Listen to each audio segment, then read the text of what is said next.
Every year, like clockwork, I'd wake up on my birthday with a flutter of hope in my chest, a hope that maybe, just maybe, this would be the year my family remembered.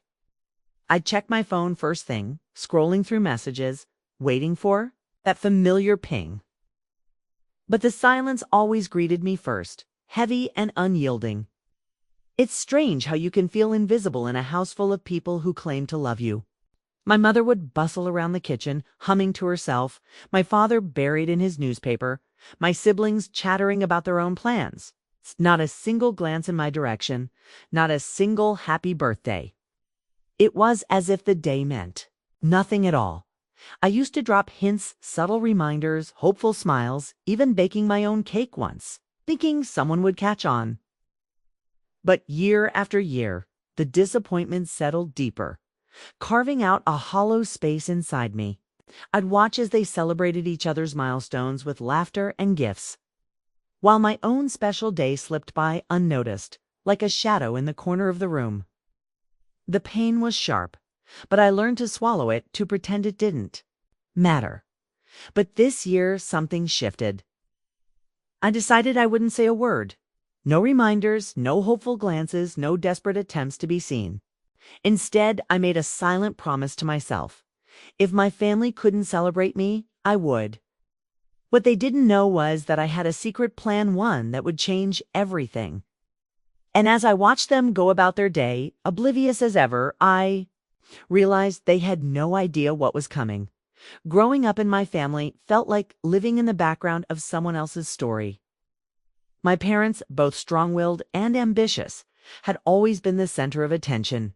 My mother with her endless social circles, and my father with his demanding career. My older brother Daniel was the golden child, the one who could do no wrong, while my younger sister Mia was the baby everyone doted on. I was the middle child, the quiet one, the peacemaker. If you ask my family to describe me, I'm not sure they'd know where to start. I was always just there. From a young age, I learned that the best way to keep the peace was to make myself useful. I became the one who remembered everyone's birthdays, who made cards by hand and planned little surprises. I was the one who stayed up late helping Daniel with his homework, who listened to Mia's endless stories about her friends, who made tea for my mother when she was stressed and ironed my father's shirts when he was running late. I did it all quietly, never expecting anything in return. I thought that if I gave enough, loved enough, maybe one day they'd notice me. But the more I gave, the more invisible I seemed to become. My family was so wrapped up in their own lives that my efforts faded into the background. My mother would gush about Daniel's latest promotion or Mia's new boyfriend, but she never asked about my day. My father would pat me on the head absent-mindedly, as if I were a pet rather than a person. Even at family gatherings, I was the one clearing plates, refilling drinks, making sure everyone else was comfortable. No one ever asked if I was okay, if I needed help, if I wanted to be celebrated for once. The emotional toll was subtle but relentless. I started to believe that maybe I wasn't worth celebrating, that my needs were less important than everyone else's. I became an expert at hiding my feelings, at smiling through the ache, at pretending I didn't care. But deep down, I longed for someone to see me, to remember me, to make me feel special, even if just for one day. The contrast between my giving nature and my family's self-absorption became more glaring with each passing year. I watched as they lavished attention on each other, organizing elaborate parties and thoughtful gifts, while my own birthday was met with silence. I told myself it didn't matter, that I was stronger than my disappointment.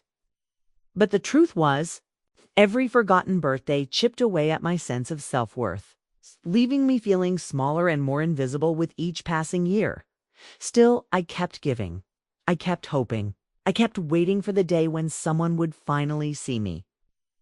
But as the years went by, I realized that if I wanted to be celebrated, I'd have to start by celebrating myself. And that realization, as painful as it was, became the first step towards something I never expected: a life where I was no longer invisible, not even to myself. But before I could get there, I had to face one more year of being forgotten. This time, I was determined to do things differently. The week leading up to my birthday always felt like walking a tightrope between hope and resignation. I tried to convince myself that this year would be different, that maybe someone would remember without my prompting. I found myself searching for signs, a lingering glance, a whispered conversation, a calendar reminder left open on the kitchen counter. But as the days ticked by, life in our house carried on as usual, my family's routines as predictable as ever. On Monday, I lingered a little longer at the breakfast table, waiting for someone to mention the upcoming weekend. My mother was already on her phone, scrolling through her social media feed, while my father sipped his coffee and read the news. Daniel breezed in, grabbed a banana, and announced, "Don't forget, my friends are coming over Saturday for the..." Gamia chimed in, "I have a hair appointment, so I'll need the car." I opened my mouth, about to say something, but the words caught in my throat. Instead, I just nodded, feeling the familiar ache settle in my chest. By Wednesday, I started to drop subtle hints, almost unconsciously. I mentioned how quickly the month was flying by, how I couldn't believe it was already the middle of the year. Time really does fly, I said, glancing around the table. My mother barely looked up. "Tell me about it. I have so much to do before the fundraiser next week." Daniel was texting under the table, and Mia was already halfway out the door. I felt invisible, my words dissolving into the air. That night, I baked cookies, my favorite kind, the ones I always made for everyone else's birthdays. I set them out on the counter, hoping someone would notice. When Daniel came home late, he grabbed a handful and mumbled, "Thanks, sis," before disappearing into his room. No one asked why I'd made them, or if there was a special occasion. I stood in the kitchen, the smell of warm chocolate filling the air, and wondered if I was being ridiculous for hoping. Thursday morning, I checked my phone first thing, half expecting an early message from anyone. But my notifications were empty, save for a work email and a group chat about Mia's upcoming trip. I scrolled through old photos, lingering on pictures from past birthdays, cakes I'd baked for my siblings, decorations I'd hung, the smiles on their faces. I tried to remember the last time someone had done the same for me, but the memories blurred together, indistinct and faded. At dinner that night, the conversation revolved around Daniel's job and Mia's new boyfriend. I listened, nodding in all the right places, but my mind was elsewhere. I wondered if they'd notice if I simply disappeared for a day. Would they call? Would they worry? Or would life just go on, uninterrupted? As Friday approached, my hope began to wane. I caught myself glancing at the family calendar, searching for my name, a scribbled note, anything. But the only thing written for Saturday was Daniel's friend's game night. I felt a wave of disappointment wash over me, sharper than I expected. I tried to shake it off, telling myself it didn't matter, that I was used to it by now. But the truth was, it hurt just as much as it always had. That night, as I lay in bed, I replayed the week in my mind, searching for any sign that someone cared. I thought about all the times I'd gone out of my way for my family, all the little things I'd done to make them feel special. I wondered why it was so hard for them to do the same for me. Was I asking for too much? Was I really that easy to forget? The realization settled over me slowly, like a heavy blanket. Once again, my birthday would come and go, unnoticed.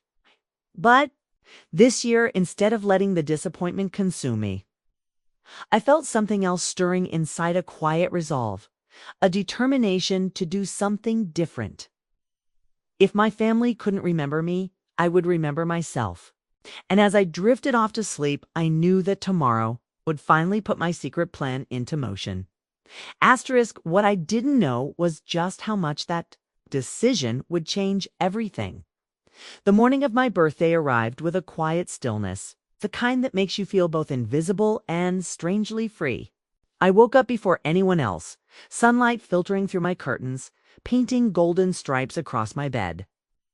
For a moment, I let myself imagine a different reality, one where my family burst into my room with laughter and cake, where I was the center of their world, even if just for a day.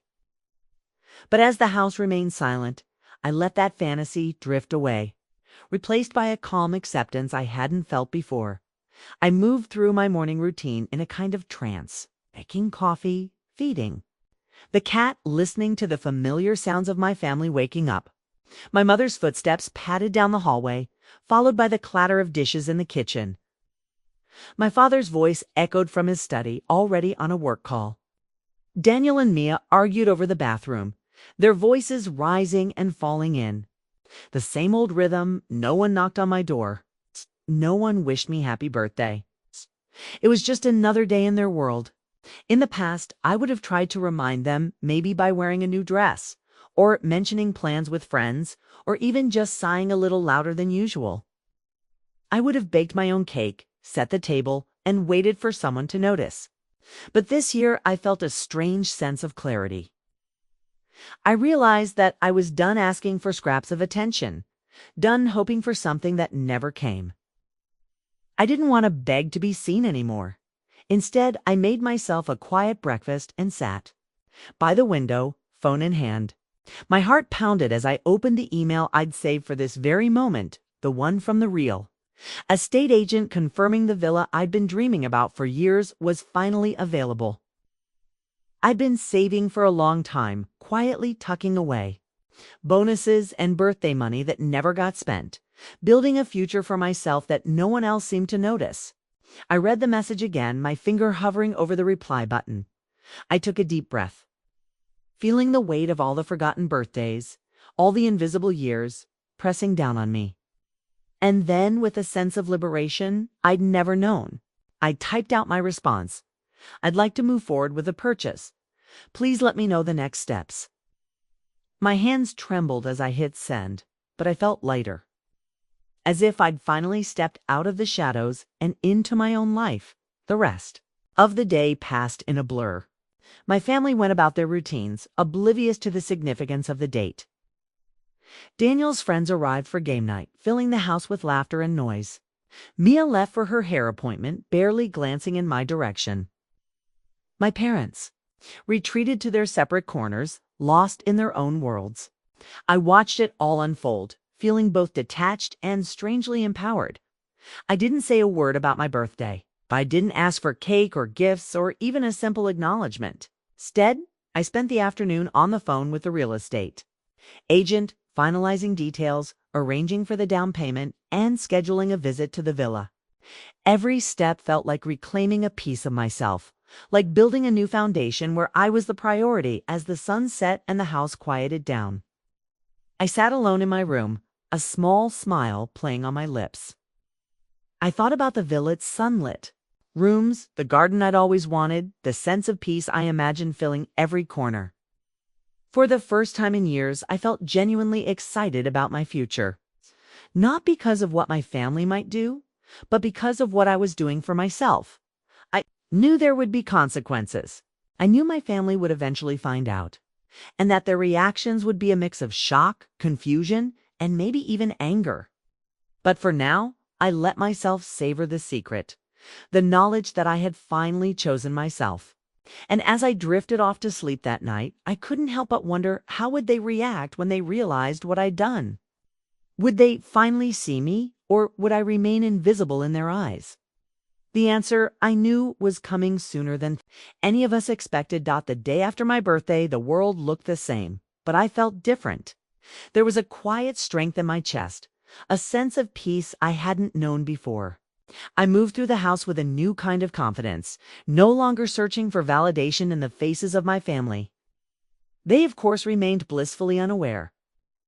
The morning unfolded as it always did, my mother fussing over her to-do list, my father grumbling about traffic, Daniel and Mia bickering over the last of the cereal. Not a single word about my birthday, not even a passing mention. I watched them with a strange detachment, as if I were observing a play I'd seen 100 times before. Their lives revolved around their own needs, their own dramas, their own celebrations. I realized with a pang of sadness that I had spent so many years trying to fit myself into their story, hoping for a role that was never written for me. But now I was writing my own script, and it felt both terrifying and exhilarating. Throughout the day, I caught myself smiling for no reason. When my mother asked if I could pick up groceries, I agreed without resentment. When Daniel asked for help with his laundry, I showed him how to use the machine, then left him to it. I didn't feel the old urge to overextend myself to prove my worth through acts of service. Instead, I focused on my own plans, my own happiness. The contrast was stark. While my family remained wrapped up in their routines, I was quietly building a new life, one decision at a time. There were moments when doubt crept in, whispering that maybe I was being selfish, that maybe I should have said something, demanded recognition, forced them to see me. But then I remembered the feeling of sending that email, the surge of pride and freedom that came with choosing myself.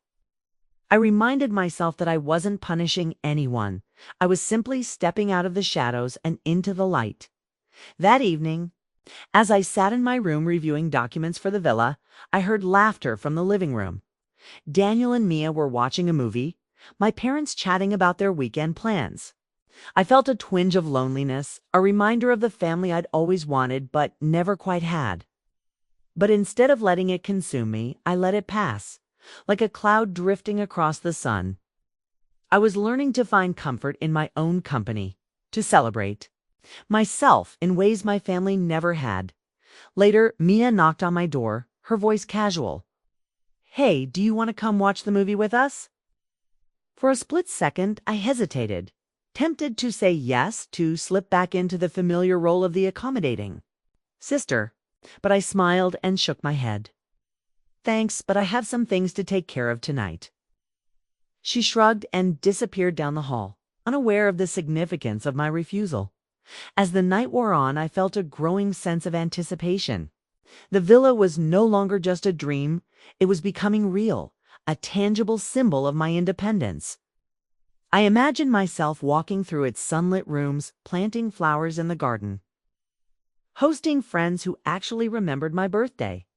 The thought filled me with hope, a feeling I hadn't allowed myself in a long time. Still, there was a part of me that wondered how my family would react when they found out. Would they be proud, hurt, indifferent? I didn't know, and for the first time I realized it didn't matter as much as I thought. I was finally living for myself, not for their approval. As I drifted off to sleep, I felt a quiet joy settle over me. Something was different this year, something they couldn't see or understand. I was no longer waiting for them to celebrate. I was celebrating myself. And deep down, I knew that this was only the beginning. The real test would come when my secret was finally revealed.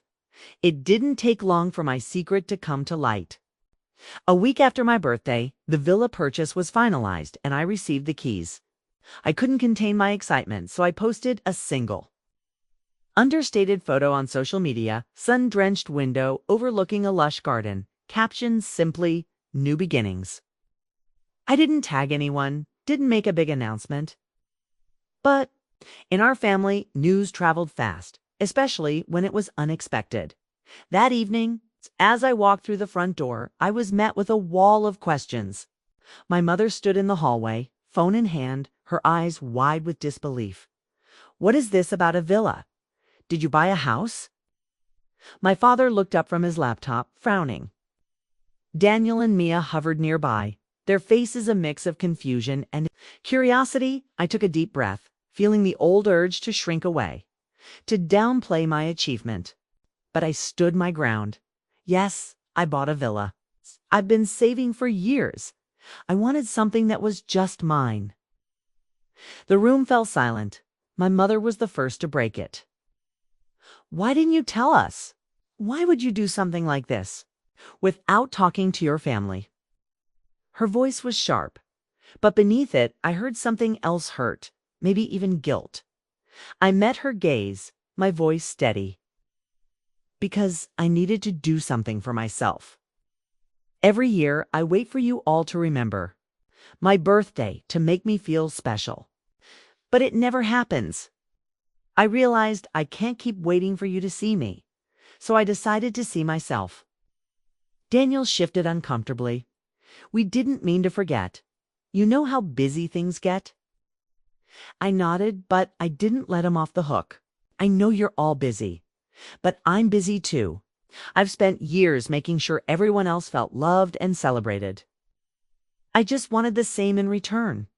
When it didn't come, I decided to stop asking and start giving that love to myself. Mia's eyes softened.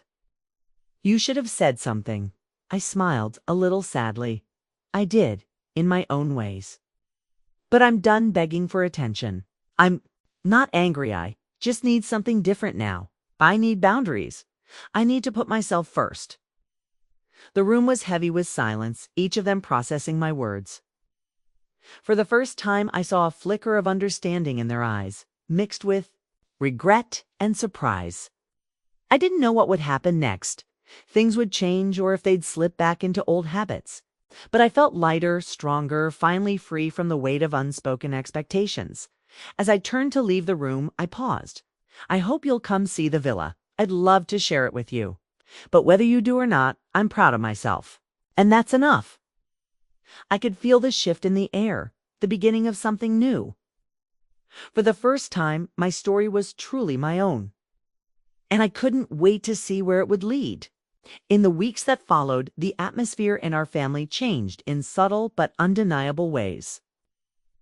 At first, there was an awkwardness, a sense that everyone was tiptoeing around the subject of the villa, and, by extension, my newfound independence. My mother called less often, her conversations more careful, as if she was afraid of saying the wrong thing. My father, true to form, avoided the topic altogether, burying himself in work and small talk. But Daniel and Mia surprised me. Daniel was the first to reach out. One Saturday morning, he showed up at the villa with a housewarming plant in hand, looking sheepish. I'm sorry, sis, he said, standing awkwardly in the doorway. I really didn't realize how much we'd been taking you for granted. We sat on the sunlit patio, talking honestly for the first time in years. He admitted that he'd always assumed I was fine, that I didn't need the same attention or care. Hearing him say it out loud stung, but it also felt like a weight lifting. We laughed, we cried a little, and for the first time, I felt seen by my brother. Mia came next, her visit less about apologies and more about curiosity. She wandered through the villa, marveling at the space I'd created for myself. It's beautiful, she said, her voice soft. I wish I'd known you were doing all this. We talked late into the night, sharing stories and secrets we'd never voiced before. She confessed that she'd always envied my calm, my ability to give without asking for much. I told her the truth, that it wasn't strength but habit, and that I was finally learning to break it. Our relationship shifted, becoming more equal, more honest. My parents, however, remained distant. My mother visited once, bringing a basket of fruit and a strained smile. She walked through the villa, commenting on the decor, but never quite meeting my eyes. I could sense her discomfort, her struggle to understand this new version of me. My father sent a congratulatory text, short and formal, as if he didn't know what else to say. It hurt, but I accepted it. I realized that some relationships might never change, no matter how much I did. Despite the bittersweet moments, I found a deep sense of peace in my new life. The villa became my sanctuary, a place where I could breathe, dream, and finally put myself first. I filled it with things that brought me joy: fresh flowers, cozy blankets, shelves of books I'd always wanted to read. I hosted small gatherings with friends who remembered my birthday without reminders, who celebrated me for who I was. There were days when loneliness crept in, when I missed the idea of a close-knit family. But those moments grew fewer as I learned to cherish the connections I was building, both with others and with myself. I felt proud not just of the villa, but of the courage it took to choose myself, to set boundaries, to demand more from life. Looking Back, I saw how my actions had rippled through my family, forcing each of us to confront uncomfortable truths. Some bonds grew stronger, others faded, but I was no longer afraid of being invisible. I had found my voice, my place, and, most importantly, my own worth. Looking back, I realized that the greatest gift I ever gave myself was permission to be seen not by others, but by me.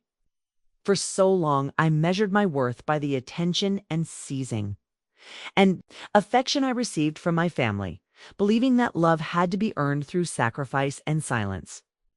But the truth is, we teach others how to treat us by the way we treat ourselves.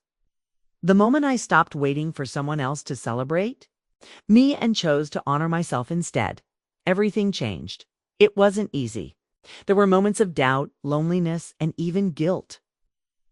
But with every step I took toward independence, I discovered a new layer of strength I never knew I had. I learned that setting boundaries isn't selfish, it's necessary.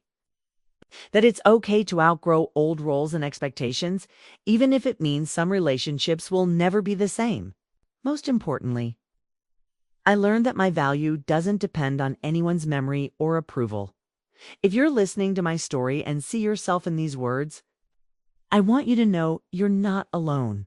You deserve to be celebrated not just on your birthday, but every single day. Don't wait for someone else to give you permission to shine. Take up space, speak your truth. Invest in your own happiness, even if it means standing alone for a while. My journey isn't over. There are still wounds to heal and new chapters to write. But I'm no longer afraid of being invisible because I've finally seen myself and that's where true healing begins. If you're ready to start your own journey of self-worth and growth, stay with me. There are more stories to share, more lessons to learn, and together we can find the courage to choose ourselves one day at a time.